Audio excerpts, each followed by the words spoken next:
es una cosa. ¿Cómo estáis?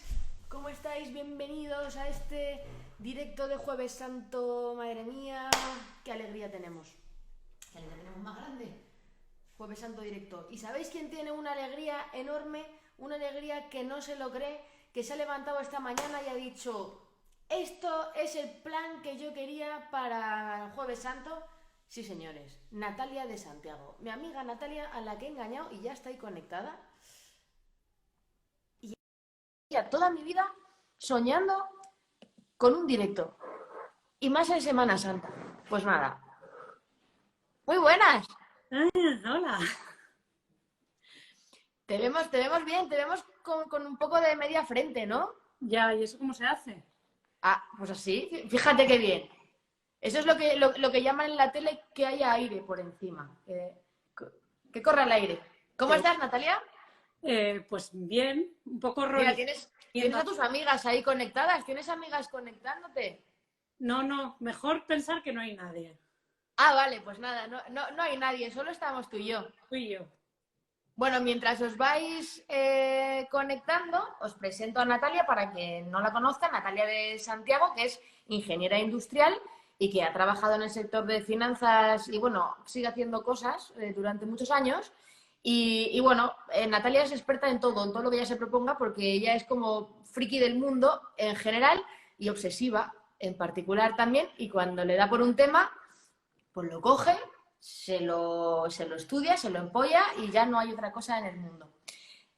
Pero bueno, concretamente este tema es muy suyo y creo que nos puede ayudar un poquito a todas estas dudas que tenemos sobre economía, sobre qué va a pasar, si nos va a caer el mundo, tenemos que estar en casa, pero mientras tanto la industria se cae. Y bueno, ella ha estado escribiendo en la revista Elle una serie de artículos. Te queda uno, ¿no?, por publicar. Uno o dos. Es que luego Uno. Ah, es que han triunfado entonces. no, Oh. es que no me callo, entonces no me cabe todo. Bueno, pues a ver si no te callas hoy, porque esto es de lo poquito que yo voy a hablar mientras se conecta la gente, porque quiero que nos hables tú. Natalia vive en Alemania y además también nos puedes contar un poquito de, mira, otra amiga tuya que se conecta. Estamos aquí todas, estamos todas. Bueno, que sepáis que podéis dejar los comentarios en la cosita de las preguntas, que está habilitado. Tengo las preguntas habilitadas. Y nada, Natalia, vamos a empezar por la pregunta. Bueno, por una pregunta que está relacionada con tu primer artículo, que lo basabas un poco en esto, ¿no? Empezabas así diciendo que el bicho había llegado para quedarse, ¿no? Pues Que sí. esto no es una cosa puntual, sino que parece que, a diferencia del antepenúltimo coronavirus, que sí que nos lo quitamos de en medio y se quedó más o menos controlado, pues parece que, bueno, que no va a haber manera de que no haya contagios en el corto plazo, y por tanto esa crisis económica también se puede extender como este virus, ¿sí o no? ¿Cómo lo ves? Pues sí, claro, o sea, el problema es que ya está demasiado extendido, o sea, está tan extendido que por lo visto pues ya no es posible contenerlo lo suficiente como para que no afecte a todo el mundo. Entonces, el caso es que ya está tan extendido, está en tantos países y los números son tan grandes que realmente solo se puede pensar en que se va a contener, pero no en que se va a erradicar. Con lo Bien. cual, ¿Mm? Y con respecto a la economía, Pues con respecto a la economía, al final lo primero es que a la economía le conviene lo mismo que a la salud. O sea, que no es opcional realmente, que parece que lo es, que tenemos que elegir cerramos, no, cerrar hay que cerrar. Eso no es una opción, porque a la economía lo que peor le viene es la incertidumbre, el no saber. Entonces, para saber tiene que estar controlado y para controlar hay que cerrar. Otra cosa es que se necesita mucha información para que podamos ir abriendo lo antes posible y lo mejor posible. mira, Pero no es una pregunta que se hace todo el mundo estos días y que tiene una respuesta que no es cómoda. Esa no te la había puesto, pero te la voy a hacer, así nada, por facilitar la cosa. Y es una pregunta que me hace mucho nuestra amiga Laura Baena, del Club de Malas Madres. Ella es autónoma, tiene una empresa, ¿no? Y ella, como ella, muchísima gente se pregunta: ¿hasta cuándo? Porque el autónomo, el empresario, pero especialmente la empresa pequeña que lo está pasando muy mal, quiere fechas. Y la imposibilidad de dar una fecha es algo a lo que la gente, yo creo que tiene que interiorizar, ¿no? Pues a ver, lo peor es que no es solo hasta cuándo, es que luego a lo mejor puede ir y venir. O sea, puede que volvamos a abrir un poco, luego haya que cerrar otro poco, que volvamos a... O sea, no, a lo mejor no es lineal, a lo mejor va a ser un poco en onda. Igual va a haber que hacer otra vez cuarentenas más estrictas, pero a lo mejor solo locales. O sea, lo que está claro es que lo que hay que intentar es que lo que hagamos funcione lo mejor posible. Es decir, esos atascos de ayer en la A6 de Madrid es lo peor para la economía. Es decir, si lo que hacemos hay que hacerlo radical, porque si no va a haber que volver a hacerlo otra vez y más veces. Entonces, ¿hasta cuándo? Pues de primeras, Austria empieza a abrir ahora. O sea, hay países que lo tienen más controlado, que van a empezar a probar a abrir cosas gradualmente. Entonces, habrá que ir viendo cómo abren los demás, cómo abre Austria, cómo abre Alemania, que va todo un poco más controlado. Qué les pasa a ellos cuando abran? Si ellos también tienen esas...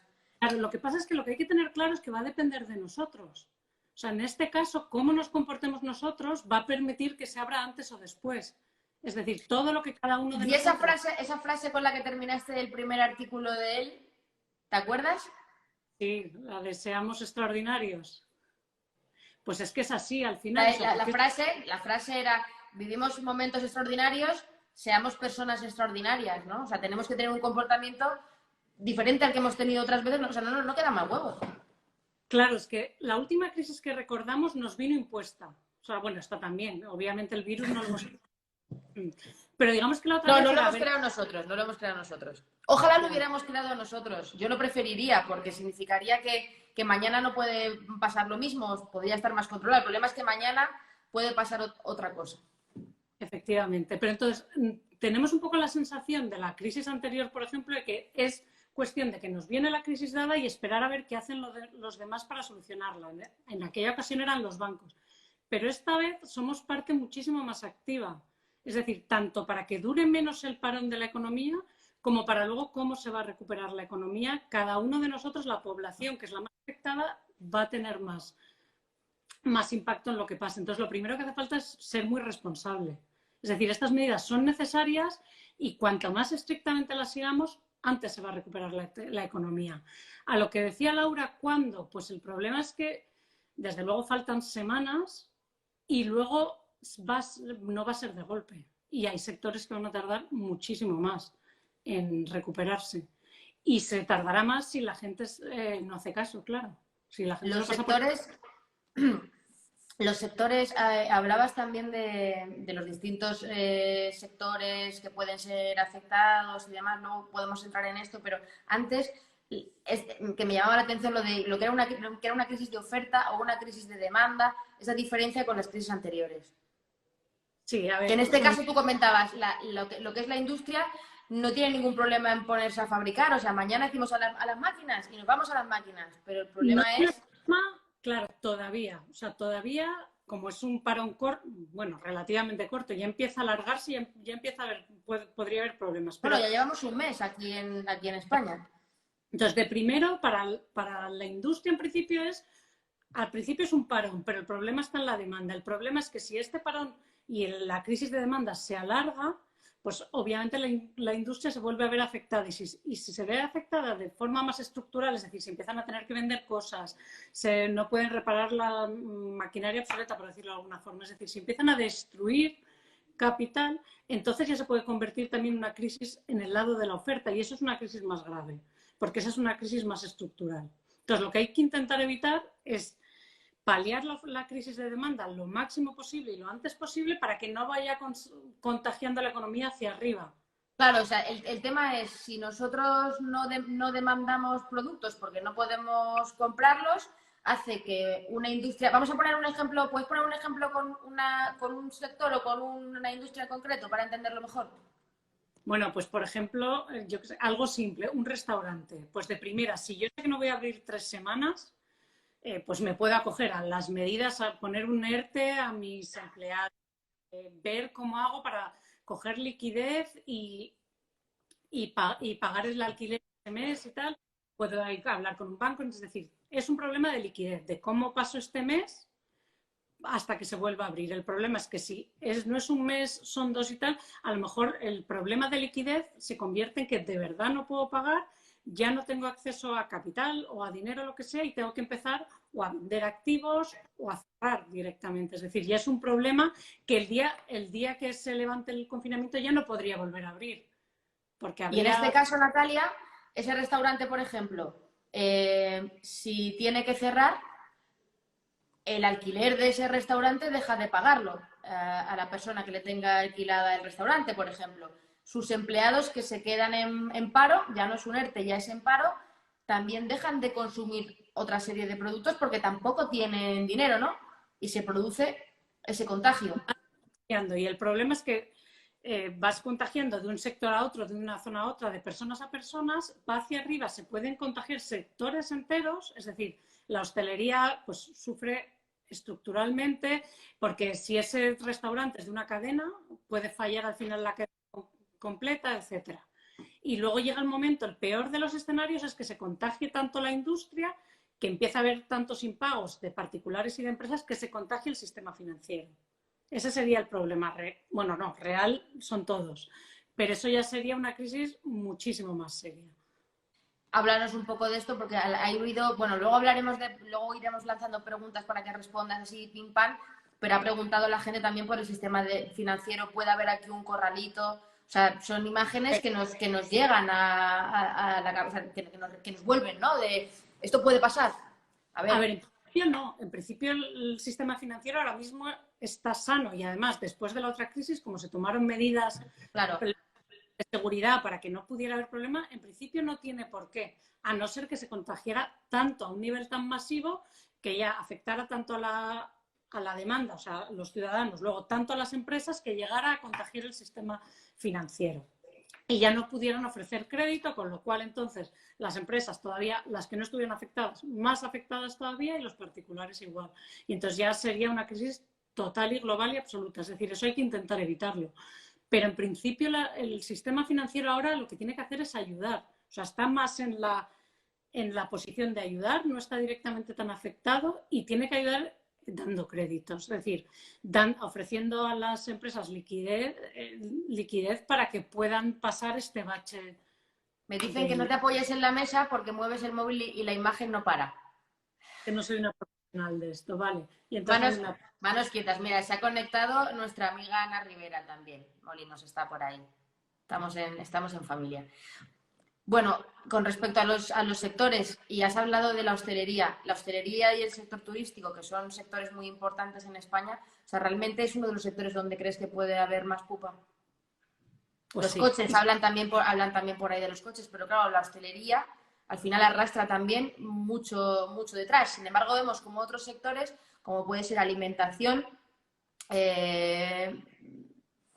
sí que pueden estar mejorando en algunos puntos. Entonces, ¿cómo lo ves? ¿Tú crees que realmente hay sectores que se pueden ver beneficiados? Hombre, claro, hay sectores que se van a ver beneficiados. Quien tuviera ahora acciones de Netflix, te quiero decir, hay sectores y todos los que ayudan, los sectores tecnológicos para trabajar desde casa, hay un montón bueno, un montón no, pero hay muchos sectores. No, pero unos cuantos. Mira, ayer hablaba con una agencia de publicidad y me decía que se le habían caído un montón de clientes, pero que estaban sobreviviendo por las tecnológicas, ¿no? Y realmente yo, en mi micromundo, que soy yo misma conmigo misma, y a mí también se me han caído todos los vuelos del mundo, los que me han sobrevivido son los que tienen esa pata digital o los que no la tenían pero están yendo a la pata digital. Entonces, esto también va a suponer una revolución a la hora de qué empresas valen más, qué empresas valen menos, o sea, una revalorización de algunos sectores. Hombre, y también forzar a que la gente haga otras cosas, ¿no? Es que el caso... Pero hay cosas, perdona, hay cosas que son irreconvertibles. O sea, el restaurante es irreconvertible.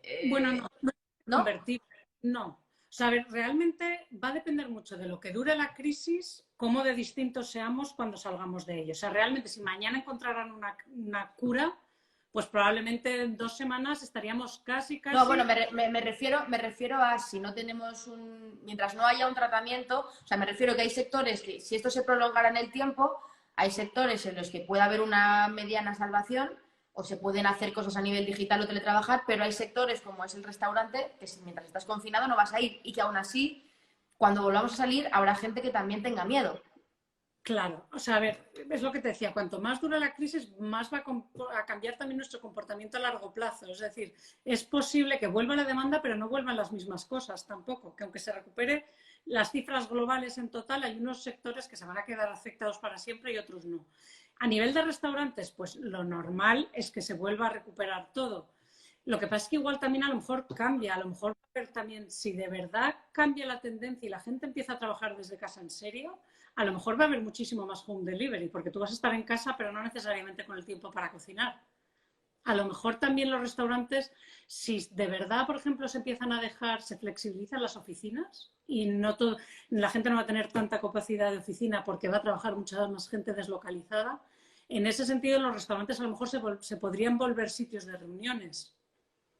Sitios, quiero decir, sí se puede flexibilizar. Lo que pasa es que la torta que se van a pegar primero, esa es difícil.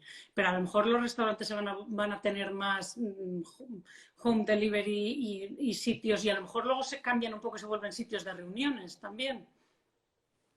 Bueno, Quiero decir, pero eso también va a depender de lo que tarde. Si no tardara mucho, pues se volvería lo mismo y ya está. Algunos cerrarían y daría oportunidad que salieran otros nuevos también, claro.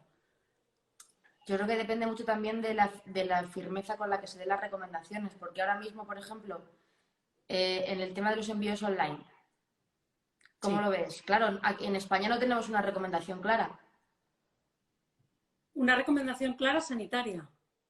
O sea, desde el punto de vista, o sea, la gente que tiene un comercio online ahora ¿Mm? mismo, le están dejando ser el responsable ellos de si envían o no envían, ¿no? Y esto genera una frustración en muchas empresas. O sea, yo creo que debería haber, o sea, me refiero tú, ahora mismo se dice, no, envíos esenciales, pero tú por Amazon puedes pedir cualquier cosa. Hay empresas que han decidido, yo responsablemente cierro los envíos, pero llega un momento que digo, ahora ya no puedo más, tengo que abrir los envíos. No, yo pienso que debería haber unas medidas desde el gobierno más claras sobre qué empresas deben abrir, qué empresas no. Yo sé que es difícil, pero ¿tú cómo ves esto? A ver, yo creo que sobre todo hay que empezar a valorar dónde está el riesgo. Es decir, lo que hay que intentar es que cada persona contagie al menor número de personas posibles y a ser posible a menos de Mira, uno. tienes a Laura conectada ahí. Puedes hablarle a Laura. Es decir, yo creo que parar los envíos indiscriminadamente no es la solución, porque te crea además un cuello de botella a lo mejor de cosas que son no imprescindibles, pero sí necesarias. Es verdad que en España ha llegado la situación a tal número de contagios que, bueno, de primeras ha habido como un cierre ya general. Aquí no están tan cerrados los envíos. Yo puedo pedir casi cualquier cosa con total normalidad. A ver, gente que envía productos, es más, cómo se fabrican esos productos. Si tú de verdad puedes hacer envíos y no significa que tengas que tener a 20 personas metidas en una habitación trabajando juntas, contagiándose entre ellas, volviéndose a su casa, contagiando. Entonces, sí, es mucho mejor estar cerrado, pero realmente a lo mejor hay gente que tiene stock, que le basta con que vayan 1 o 2 empleados para organizar los envíos. Es decir, esto nos interesaría saber que se estudiara a nivel ya sanitario de verdad cuál es la tasa de contagio en la cadena de distribución, que yo creo que no es tan alta, o sea, las cosas como son. Y entonces, si realmente ese no es un foco, pues sí que estás a lo mejor ahogando negocios que podrían seguir sirviendo.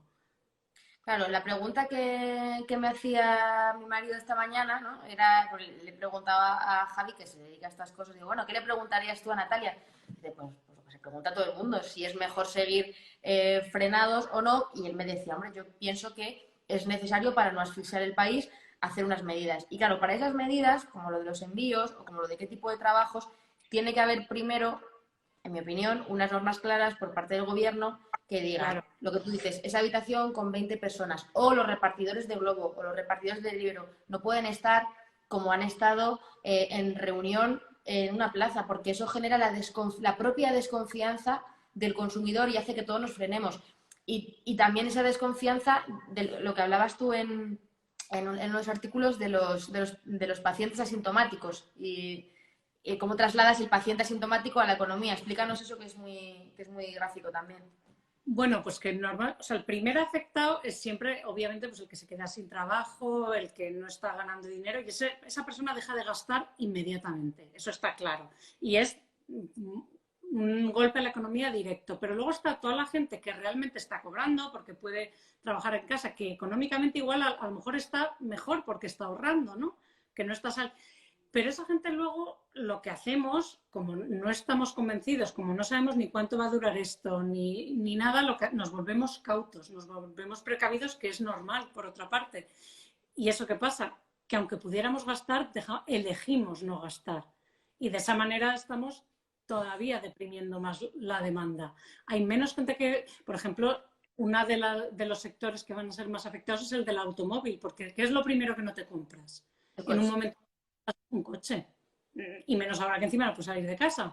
Pero incluso aunque empiecen a abrir, dices, este gasto que es importante. No es la prioridad. Claro, pues el sector del automóvil seguramente se va a meter una torta importante por eso, por precaución. Entonces, para eso es necesario, eso cómo se arregla con información. En esta crisis lo que más necesitamos es información de calidad, es decir, para no hacer medidas que realmente no valgan, o sea, es decir, para no frenar la economía innecesariamente, lo que tú decías, a lo mejor hay gente que puede estar trabajando sin ser un riesgo de contagio, pero para eso, como tú decías, lo que necesitas es normas claras. Esto es importante, esto no, para que la gente esté confiada y pueda tomar decisiones con una información veraz. Sí, la verdad o sea, echamos en falta, y es una sensación general de todos, pautas claras en cuanto a salud, pautas claras, y yo creo que tenemos la televisión que está ahí y que en algún momento pues se debería utilizar, aunque suene muy lavado de cerebro, pero no lavado de cerebro, sino esa historia de vamos a poner unas pautas claras de cómo tiene que ser esto en este sentido para empresas, para empleadores, para... yo lo veo en mi sector y creo que para todos es extensible, ¿no? Y una cuestión que has tocado, que es el de los coches, y ahora quiero abrir otro melonazo por el que han preguntado muchísimo, muchísimo, que es la vivienda. A la gente le preocupa mucho, gente que estaba a punto de comprarse una casa, gente que acaba de comprar una casa, gente que piensa si es una buena inversión, si no. O sea, el sector inmobiliario, que ya de por sí es un jardín, ¿ahora qué? A ver, buenas noticias hay dos. Y una es que los tipos de interés previsiblemente van a seguir bajos, es decir, están más bajos imposibles y van a seguir porque no los van a subir porque eso frenaría la economía, con lo cual, si había peligro de que te empezaran a seguir los tipos, de momento yo creo que de eso nos podemos olvidar, que eso es bueno para la gente que tenga hipotecas, pensar que los tipos van a seguir bajos y luego que en principio el sistema financiero debería seguir dando hipotecas. Otra cosa es que a uno, si ahora sus ingresos se pues a lo mejor le va a llevar los papeles y decir, dame un crédito sin mi trabajo, pues no está seguro ahora mismo, ¿no? Pero bueno, en principio el sistema, uno debería poder, si tú tienes trabajo, ingresos suficientes, etcétera, las hipotecas deberían seguir funcionando bien. En principio se va a intentar que los sigan dando el dinero, es más, y yo creo que se va a intentar que den más dinero todavía. Más todavía, claro, para intentar fomentar. Debería ser fácil. Y luego el sector inmobiliario en sí ni está en crisis ni debería ser el foco de la crisis. Lo que sí puede pasar es si esto se alarga y realmente cambia nuestros comportamientos, sí que puede haber cambios en qué tipo de casas se busca. A lo mejor sí que ahí puede haber cambios en los precios. Es decir, si el teletrabajo se implanta, a lo mejor empiezan a subir las afueras. Igual la gente empieza a pensar, pues ahora puedo vivir más lejos de la ciudad porque realmente no voy a tener que ir a trabajar todos los días. O ahora quiero una casa con jardín, hombre. Se nos ha colado. Hola. Bueno, ya se irá. Hasta luego. Exacto. Ahora hasta quiero luego, se la vuelta y le dice hasta luego. Bueno, ahora te sientes como el vídeo ese famoso del señor que estaba entrando en las noticias y le entra el niño por detrás. Sí, además esta es tipo fantasma. Me quedo detrás así. Sí, sí, ahí está. Bueno, sí.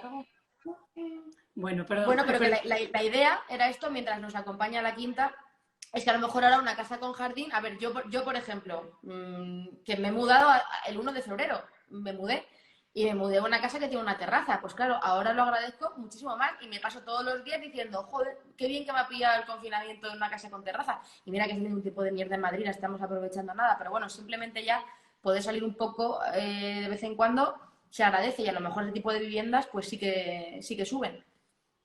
Claro, ese tipo de viviendas puede que suban zonas distintas. Es decir, que a lo mejor esto dure lo suficiente para que de verdad sí que se implante el teletrabajo y la gente pueda vivir más lejos de la oficina. Y luego también queda por ver qué va a pasar con todos los pisos de Airbnb.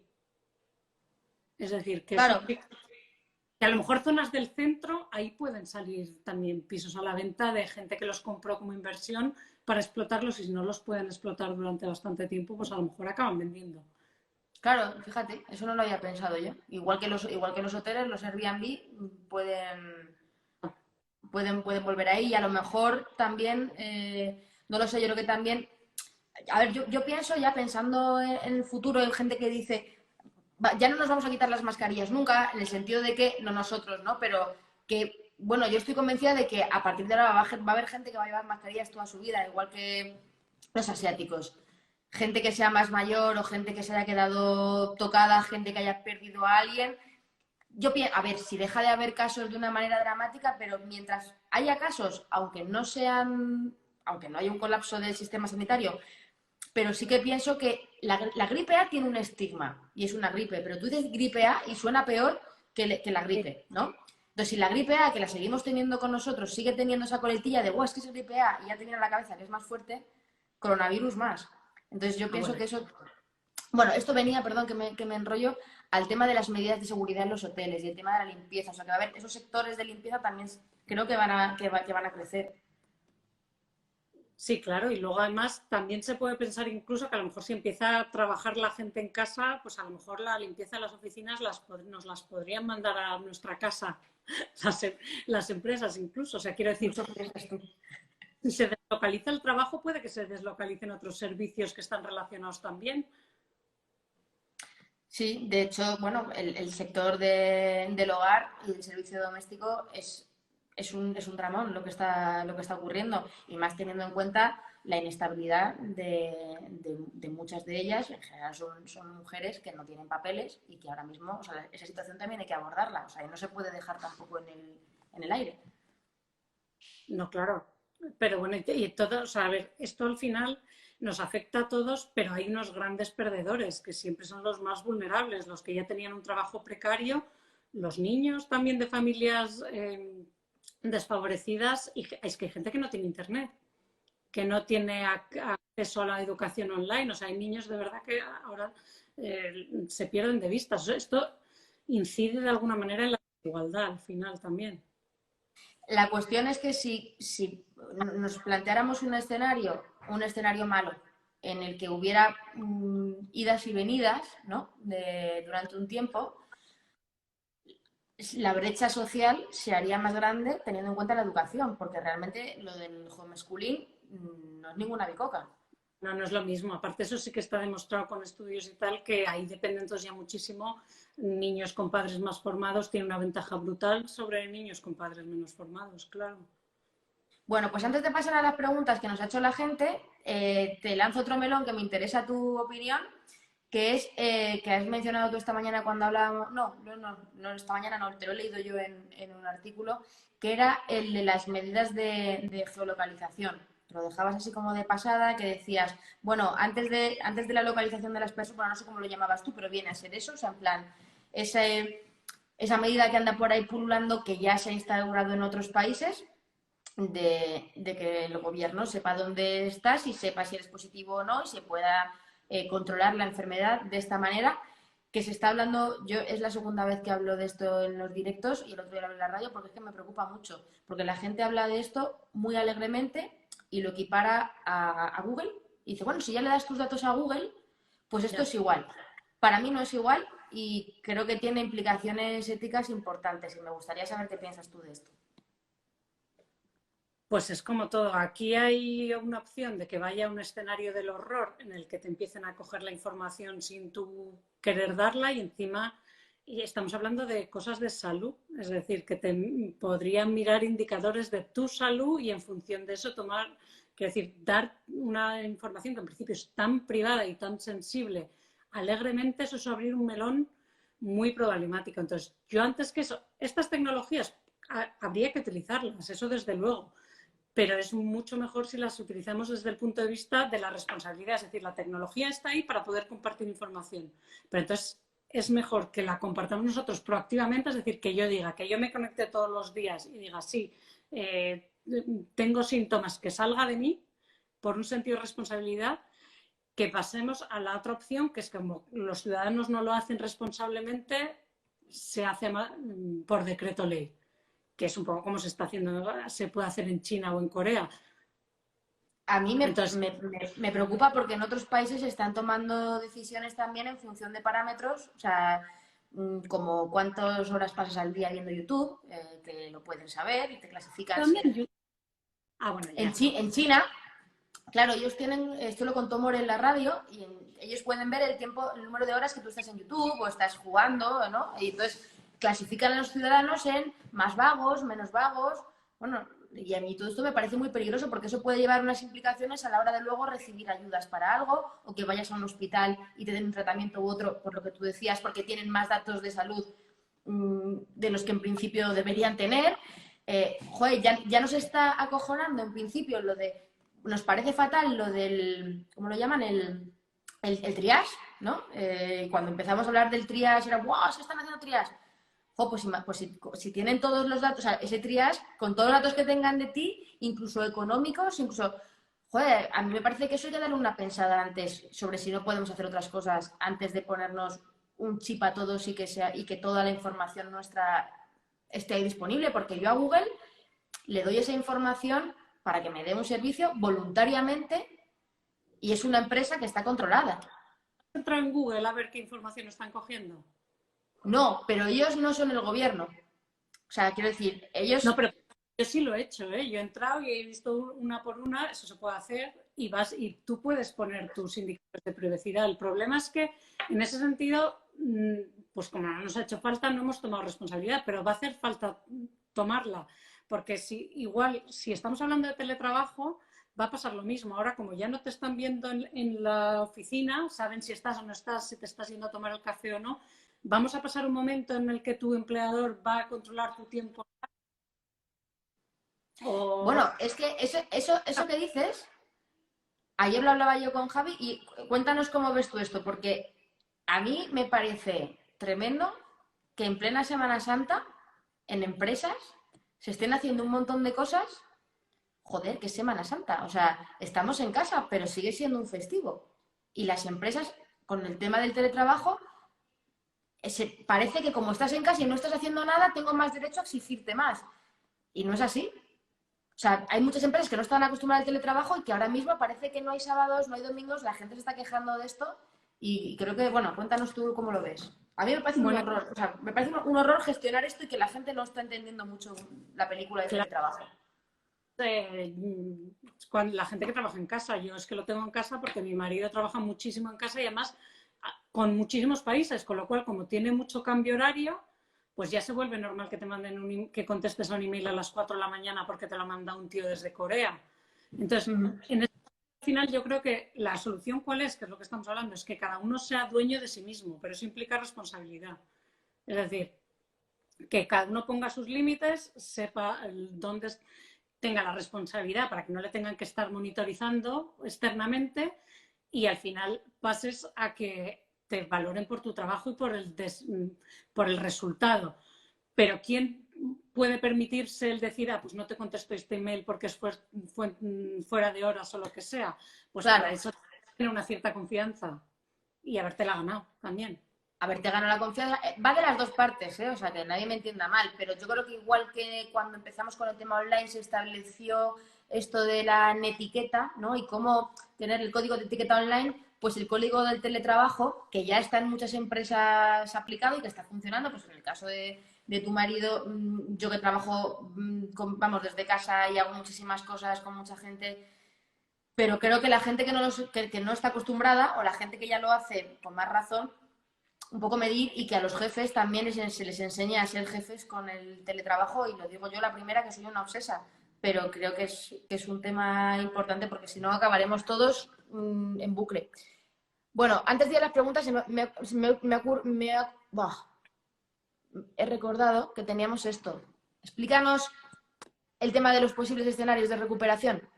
Bueno, eso es lo que se llama la geometría de una crisis, ¿no? Que normalmente una crisis pues, se puede hacer como un gráfico y depende del tipo de gráfico que nos salga, pues va a depender si la cosa va a ser más chunga o menos. O sea, lo de arriba, que sería una V, pues sería el escenario ideal, que es cae muy rápido, pero se recupera igual de rápido y además vuelve exactamente al mismo nivel donde estaba. Que eso sería si funcionara todo divino, si después de que se acabe el confinamiento volviera todo rapidísimo a la vuelta. Eso hoy en día es casi imposible que sea una V tan estupenda. Entonces, lo siguiente que nos ponemos es que sea una U. Y es que estemos ahí abajo en el fondo de la U una temporada difícil, pero que luego se vaya saliendo, luego de ser así o así, y que al final te recuperes, ¿no? O sea, pero vuelves a llegar a donde has salido, no has perdido mucho, o por lo menos no todos los sectores. Y luego lo que hay que evitar es que sea una L, que es lo que pasó en Grecia en la última crisis, es decir, que no te recuperas, que realmente al final es una crisis que te deja una huella para siempre, digamos, ¿no? Que después de eso eres una economía muchísimo más precaria de lo que eras antes. Entonces, de una misma crisis con una misma causa, como fue la crisis financiera del 2008, hubo países de los tres tipos. Es decir, hubo países que se recuperaron como Canadá en una V, hubo Europa en general, o España, Alemania y tal, fueron más una U y Grecia fue claramente una L. Pues hay que intentar que esta vez que no sea una L tampoco, que sea lo más bonito. Ese es el... Y para eso tiene que haber el menor daño estructural posible a las industrias y a los sectores de servicios y tal. Vale, bueno, pues visto esto, lo voy a quitar, no sé, no me acuerdo cómo se quitaba, aquí, sí. Estoy aprendiendo, día a día estoy aprendiendo, ahí está. Vale, pues vamos a pasar a las preguntas, que había de muchísimos tipos, pero había muchas que se repetían. Y entonces, pues hemos seleccionado cuáles son las que en principio se han repetido más. Dice, no paro de oír a la gente mayor de mi entorno que los precios de los productos básicos subirán. A ver, los precios de los productos básicos subirán. En principio no tiene por qué haber, o sea, no parece que vaya a haber desabastecimiento, en principio. Y a no ser que de repente hay un problema en la agricultura, moreros, que no lleguen y de verdad haya falta de materia prima, vamos, de suministros. En principio no hay falta de suministros. Lo que pasa es que, bueno, sí que es verdad que a lo mejor ahora la gente está gastando más pues en comida, básicamente, ¿no? Entonces, bueno, eso sí que da la oportunidad que suban un poco los precios de ciertas cosas. Pero no hay una falta, a no ser que la agricultura tenga un problema de mano de obra grave, no hay falta de nada, con lo cual no debería haber una subida de precios brutal de nada tampoco. Vale. Esta creo que te gusta porque esta es tu tema, Natalia. Te puedes enrollar aquí todo lo que quieras, ¿vale? ¿Cómo ahorrar para lo que nos viene? ¿Qué consejos nos darías? Tú eres la reina de cómo ahorrar. No personalmente, me refiero en la parte teórica. Luego tú ya eres una manirrota, pero eso ya es tu problema. A ver, yo creo que más que ahorrar, que te voy a dar el consejo más aburrido del mundo que no le gusta a nadie. Lo más útil es tener un presupuesto, es de verdad hacer un presupuesto. Pero un presupuesto vamos a largo, a meses o a un año vista en principio. Eso es lo que te permite ver, de realmente hacer un escenario, ver si me bajan tanto los ingresos, qué cambios reales tengo que hacer o puedo hacer. Porque muchas veces cuando te bajan los ingresos tanto, por mucho que tú te pongas a ahorrar en cosas básicas, no te valdría de nada, sino que de verdad lo que tienes que tomar es una decisión más seria, ¿no? Como quitarte un gasto gordo del tipo que sea. Y lo que sí que es verdad es que normalmente una de las cosas que más daño hace en un sistema de crisis es que se tarda mucho en tomar las decisiones que a veces son necesarias porque no queremos, porque son cosas más importantes, como por ejemplo, yo que sé, sacar a los niños de un colegio para llevarlos a otro. Es una cosa que cuesta Lo que pasa es que todo el tiempo que tardas en tomarlo, el dinero contante y sonante baja mucho más rápido de lo que de lo que uno espera. Con lo cual yo creo que es importante hacerse un presupuesto y ver si es suficiente con ahorrar en comer, salir, tal, o si realmente hay que tomar una decisión un poco más, O sea, tú más siempre heavy. hablas, cuando hemos hablado de cuáles son los gruesos, ¿no? O sea, en plan, tú siempre has dicho, yo sé dónde está, dónde se me escapa lo gordo, ¿no? O dónde está tal. Yo creo que deberíamos un poco hacer esos números y decir, mi gasto gordo va aquí, ¿no? Algo que hemos hablado alguna vez o sea, la cosa no está en que ahorres al final comprando una leche que son 2 céntimos más barato o que te compres, a lo mejor eso es un ahorro, pero es el chocolate del loro, porque en realidad tu gasto gordo es el cole del niño. Y por mucho Exacto. que ahorres en la compra, vas a Y ahorrar 100 euros al mes, pero en el cole te estás gastando 300. efectivamente, y a lo mejor es menos doloroso al final tomar esa decisión antes de llegar pues a casos más dramáticos. Es decir, eso se ve y se ve mucho también, por ejemplo, si estás planeando a la tercera edad.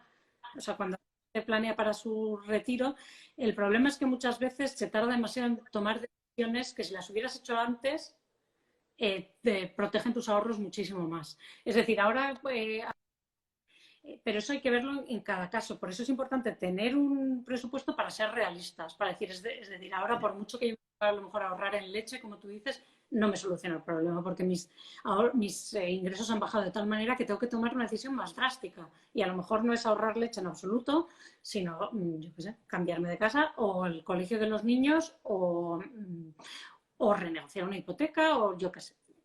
Pero por eso es Vale, importante el presupuesto.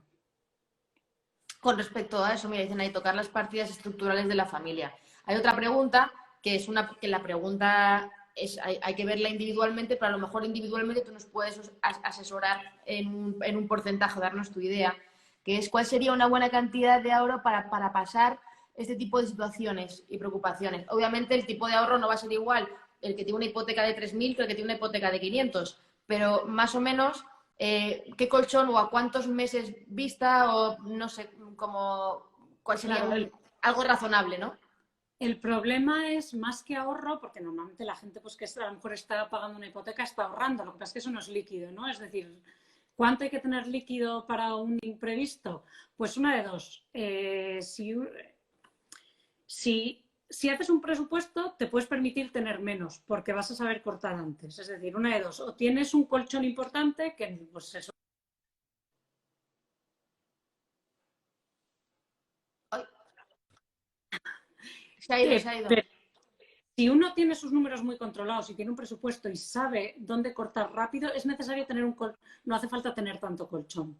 Si no lo tenemos tan claro, pues hombre, es ideal tener un mes, dos, tres de ahorros para los gastos, pero ¿quién los tiene? Es decir, pues no es tan fácil. Pero se suele medir en tiempo, ¿no? O sea, pues, tienes ahorros para cubrir cuántos meses. Pues hombre, tres es un ideal, pero muy poca gente lo cumple. Porque normalmente se ahorra en La media España, en sobre España, mi todo, marido siempre dice que está en torno a... Es como un mes y medio o algo así. pues hombre, si el mes y medio lo tienes en el banco en ahorros, no está mal. Siempre y cuando seas lo suficientemente drástico que haya falta serlo, claro. Vale, vamos a ver. Quería preguntarte también, antes de... Bueno, pone cómo afectará a las pensiones. También lo han preguntado mucho, la gente se preocupa por eso. Bueno, claro, porque la bolsa se la está pegando. Lo que pasa es que, bueno, en principio los fondos de pensiones, por supuesto, se ven muy afectados pues por la bolsa y tal. Lo que pasa es que son a largo plazo, con lo cual, en principio, a no ser que haya que cobrar tu fondo mañana, pues no hay que preocuparse, Uh -huh. porque pues son estrategias a largo plazo que de momento esto es un bache y no nos vamos... que no quiere decir que si te metes ahora cómo es el portfolio de tu fondo de inversión, a lo mejor te llevas el susto padre. Pero bueno, en estos momentos un fondo de pensiones, si tú te vas a jubilar dentro de Javi, 10... ven, saluda a Natalia, ven, anda, ven a saludar. Ven. Sí, hombre, ya que he hecho ya el esfuerzo. Pero también se puede saludar en privado, ¿sabes? No, pero bueno, sí en público, porque ya está en público. Entonces, dice, ¿cuántos meses ha dicho que recomienda tener ahorrados? A ver, que la recomendación era... Yo más que ahorrar... ¿Qué tal, Natalia? ¿Cómo estás? fatal, pero aquí.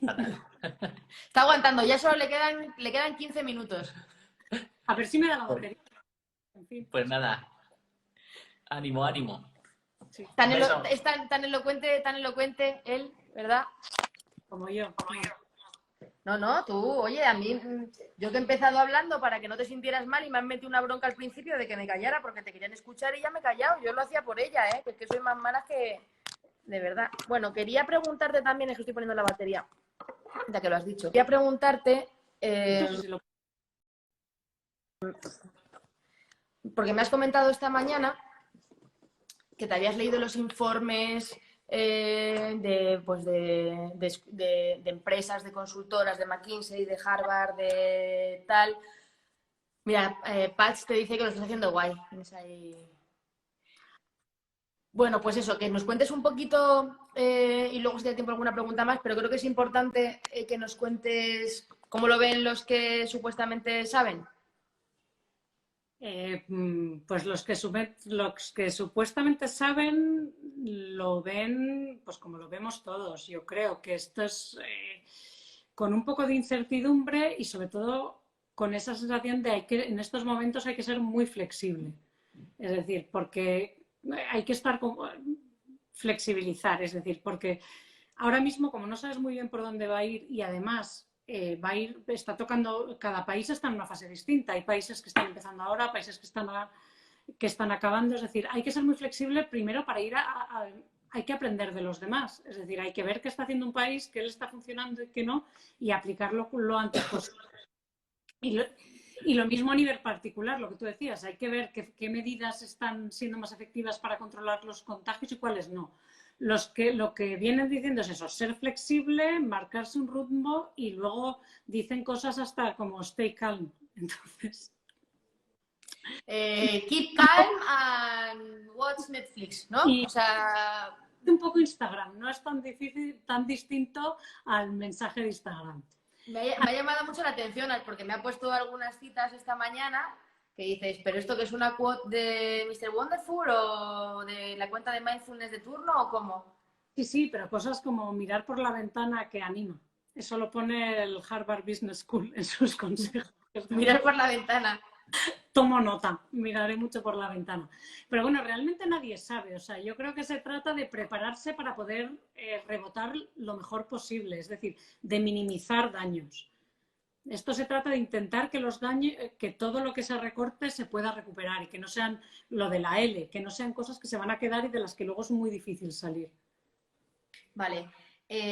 Nos quedan unos 10 minutos, un poquito más, y como te veo que estás bien, aunque la gente dice cada vez está más roja, pero bueno, eso es ella en general. Así, yo soy así siempre. Ella no ves que vive en Alemania, es como Heidi en las praderas, tiene esos rosetones de síntoma de su buena salud, aunque ahora este año habéis esquiado menos de lo deseable, ¿no?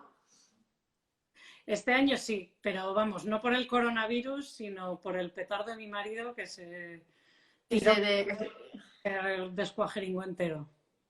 Bueno, pues quería preguntarte precisamente por esto, porque te mojes un poquito. Bueno, no que te mojes, si tú lo tienes clarísimo, pero es un tema que para la gente es incómodo y yo creo que no debería serlo. Y es que nos cuentes cómo se ha gestionado en Alemania y por qué en Alemania tenéis esa tasa baja de mortalidad que la gente no se la cree, cómo es posible que vosotros estéis, que realmente tengáis un sistema mucho más flexible, que la gente pueda salir a la calle, o sea, bueno, pues un tipo de vida más amable a la que tenemos nosotros aquí.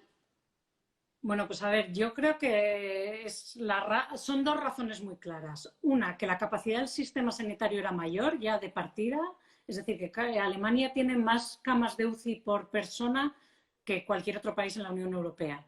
Y tenía ya de partida 29.000 camas de UCI y 25.000 de ellas con respiradores. Con lo cual la capacidad es que ya partía de una base más alta, es decir, es capaz de gestionar más enfermos de coronavirus. Eso por un lado, que pues no se puede solucionar tan fácilmente a corto plazo. Y luego que yo creo que Alemania se tomaron medidas antes, es decir, se empezó a preparar antes porque también tuvo el primer caso en Europa y yo creo que se lo tomaron un poco más en serio desde primera. Y entonces ha habido una estrategia desde el día 1 que sigue siendo la misma. Pero una estrategia perdona un segundo, una estrategia no, porque claro, cuando hablamos desde el día 1 la gente piensa en el día 1 del confinamiento y no, el día 1 es el día 1 en enero, o sea, en enero de prepararse. Claro, o sea, por un lado empezaron a abastecerse, eso ya también, aumentaron ya en enero, empezaron a aumentar la capacidad de UCIs y a hacer abastecimiento de material y tal, igual demasiado abastecimiento porque no lo querían compartir al principio y luego se les ha obligado, también es verdad. Y luego, sobre todo, ha habido una estrategia desde el principio de aplanar la curva, con lo cual hubo mucho más control.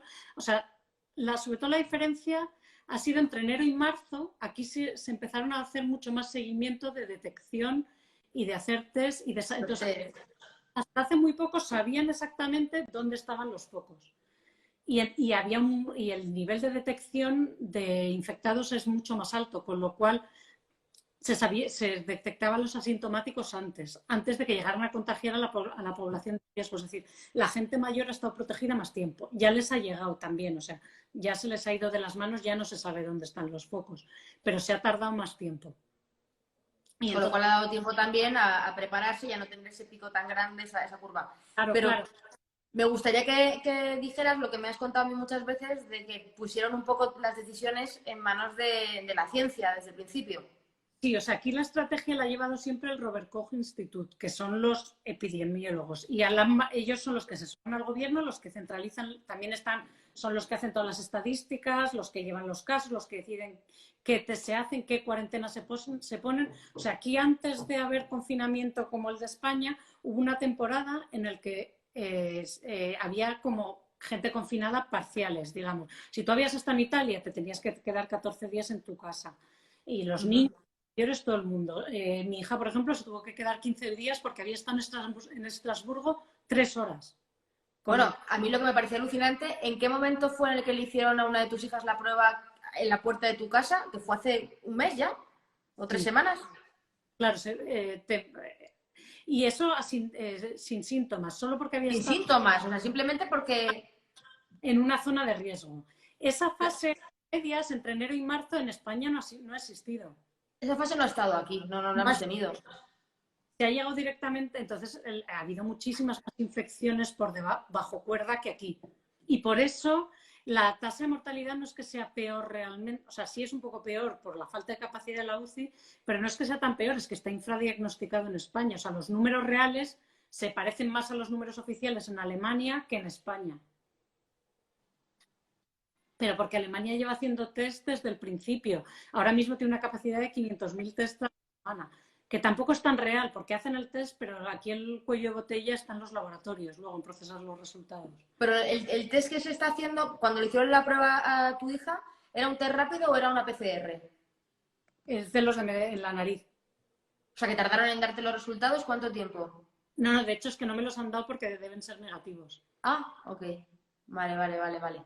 No, claro, el tema es que ellos, a ver, el cuello de botella es lo que decíamos siempre. Tú puedes tener, el test puedes tardar en hacerlo 5 horas, pero si tienes un cuello de botella de que hay 5.000 personas para hacer test y tienes 200 máquinas y en cada una caben 100 muestras, pues estás fastidiado. Entonces yo creo que realmente la clave es que vosotros teníais capacidad para hacer esos test y desde enero, pues asesorados por el Instituto Robert Koch, pues hicisteis los deberes, ¿no? Y creo que no pasa nada por reconocerlo, o sea, es que es así.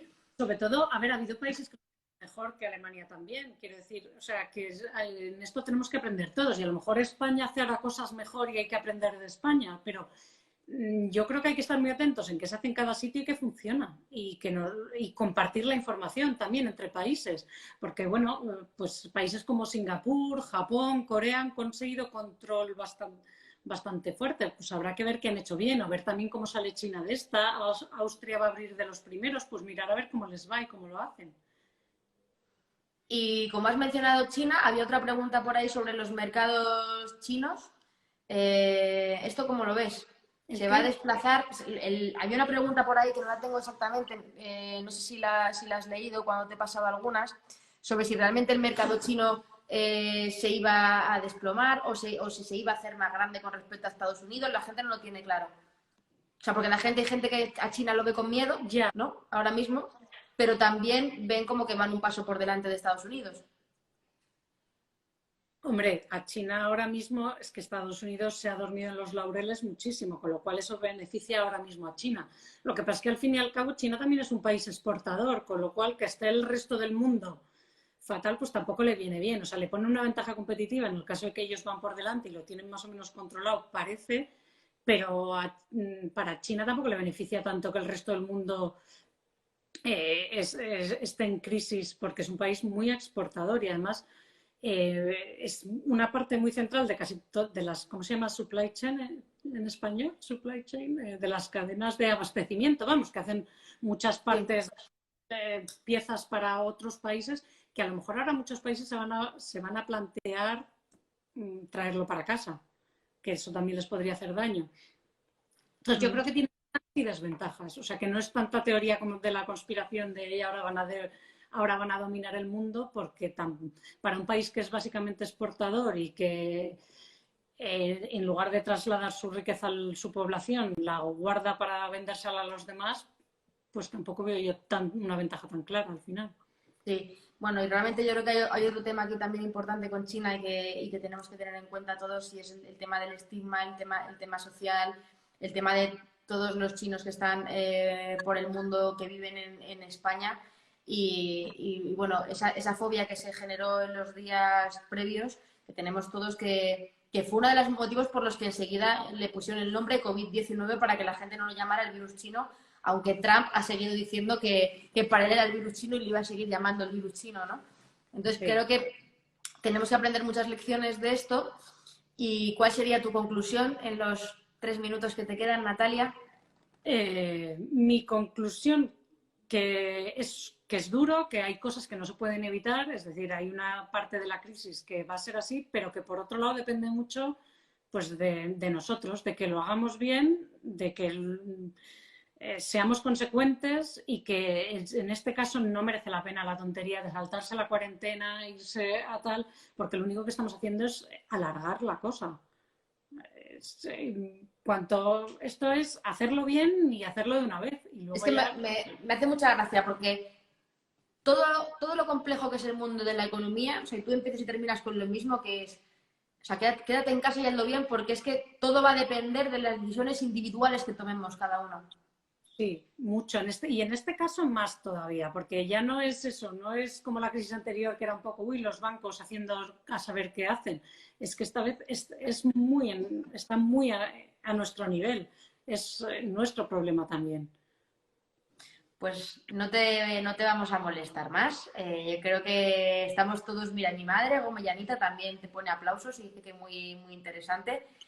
Bueno, tengo que decirte que ha sido el directo más visto de todos. Me da la impresión por el número de conexiones medias, porque hemos estado por encima de 1000 muchas veces, y siendo por la mañana a las 12 me parece brutal. Esto solo significa una cosa, Natalia, y es que la gente te quiere. Yo te quiero, él te quiere, todos te queremos, pero es verdad que tienes una manera de conectar con la gente. Yo no entiendo muy bien por qué, porque eres un tojo de personas. O sea, luego eres una tía seca, tiesa y pues, en realidad. Pero oye, por lo que sea, tienes ahí un puntito que a la gente le hace sentir bien, que es lo importante. Tú haces que la gente se sienta bien y la gente confía en ti. Que se sepa que esto ha sido traición completamente. Mira, tienes ahí a Maya que dice, casi me lo pierdo, coño. Bueno, estamos terminando a Maya. A Maya creo que también estará de acuerdo en que Natalia tiene algo que hace que te sientas bien y que te da seguridad a lo mejor no tiene puta idea de lo que dice, pero oye, lo dice con una plomo y con una seguridad que dices, pues... Así que eso solo significa una cosa, Natalia. ¿Qué? Pues que deberías hacer tus pildoritas en esa librería. Por favor, decídselo, chicas, decirle que necesitamos las pildoritas de Nat con esa estantería detrás. Pildorita de... Mira, se ríe Maya porque mira, ahí tu amiga Montalvo también se descojona las que te coge de sí, ahí la vas a ver a ella. Yo ahí lo dejo. Os pido un aplauso y que la empujemos. Las que no la sigáis, seguidla, porque ya habéis visto cómo es la tía. Y a ver si la empujamos a que se haga un Instagram y un influencer tope de economía. Yo llevo muchos años en ello y no lo consigo. Te daría las gracias, pero mejor matarte. Ni un poquito te lo has pasado bien. Te lo digo luego, ahora me voy a enchufar un gin tonic o algo así y luego ya te cuento. Un beso fuerte, Natalia, gracias. Eso. Adiós.